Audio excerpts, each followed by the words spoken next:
Perkenalan, kami dari kelompok 7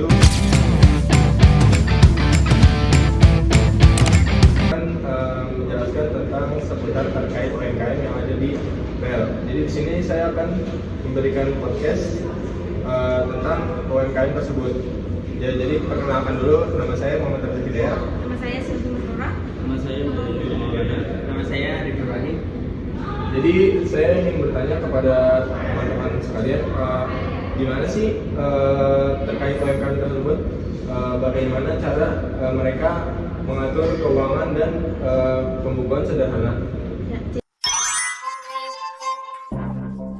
Jadi latar belakang dari observasi ini tuh adalah UMKM atau usaha mikro, kecil, dan menengah, yaitu jenis usaha produktif yang dimiliki perorangan, memiliki peran penting dalam perekonomian Indonesia karena mampu menyerap tenaga kerja, meningkatkan pendapatan masyarakat, serta mendukung pertumbuhan ekonomi lokal. Namun, banyak UMKM yang masih dikelola secara sederhana, terutama dalam hal pencatatan keuangan, strategi pemasaran, dan manajemen usaha.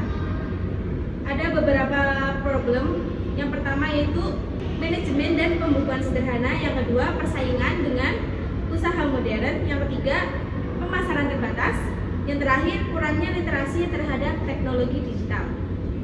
Oke, jadi penjelasan terkait manajemen dan pembukuan sederhana seperti yang dijelaskan oleh teman kita Sylvi. Oke, yang selanjutnya saya akan bertanya tentang gimana sih persaingan di usaha UMKM dan usaha modern. Laporan yang digunakan keuangan pemerintah ini masih menggunakan laporan pembukuan dalam bentuk satu, buku kas harian digunakan untuk menghitung pengeluaran dan pemasukan. Yang kedua, buku stok barang digunakan untuk catatan keluar masuk barang.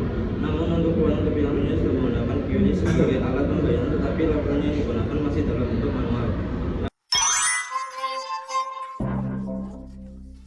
Kemudian adalah kelebihan. Catatan yang digunakan manual lebih mudah dan sederhana. Yang kedua, tidak membutuhkan biaya tambahan saat penggunaan.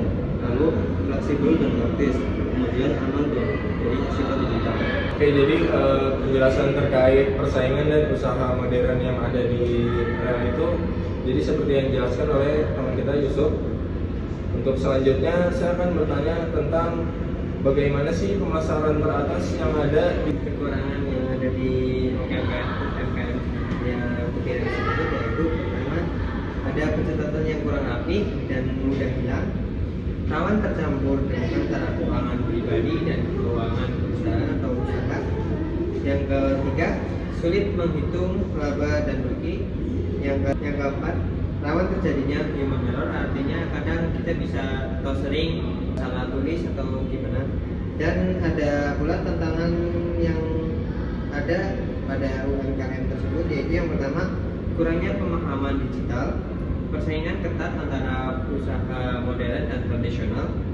Yang ketiga, kurang strategis dalam pemasaran, artinya UMKM tersebut masih bingung untuk memasarkan ke halayak ramai. Yang harga disebabkan karena harga rawan berubah dari naik menjadi tinggi. Kelima yaitu modal terbatas. UMKM atau usaha kecil ini masih terbatas satu modal karena mempunyai modal yang sedikit. Oke, jadi untuk pemasaran yang ada di UMKM yang di dekat rel itu seperti yang dijelaskan oleh teman kita Arif, yaitu untuk selanjutnya kita akan membahas tentang analisis dan saran. Jadi untuk analisis yang ada di UMKM dekat rel itu modalnya itu sangat terbatas dan kurangnya pemahaman tentang digital.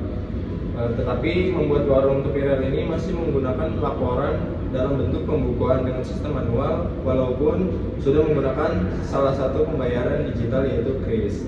Untuk saran dari saya yaitu gunakan aplikasi yang gratis, misalnya buku kas atau catatan keuangan harian. Yang selanjutnya itu ada pelatihan literasi keuangan sederhana untuk pemilik warung. Jadi untuk UMKM yang ada di tepi rel itu dia tidak ketinggalan dengan zaman yang ada. Yang terakhir, memanfaatkan pembayaran digital dan e-wallet agar mencatat otomatis lebih rapi, terhindar dari human error. Sekian podcast dari kami, kurang lebihnya mohon maaf. Wassalamualaikum warahmatullahi wabarakatuh.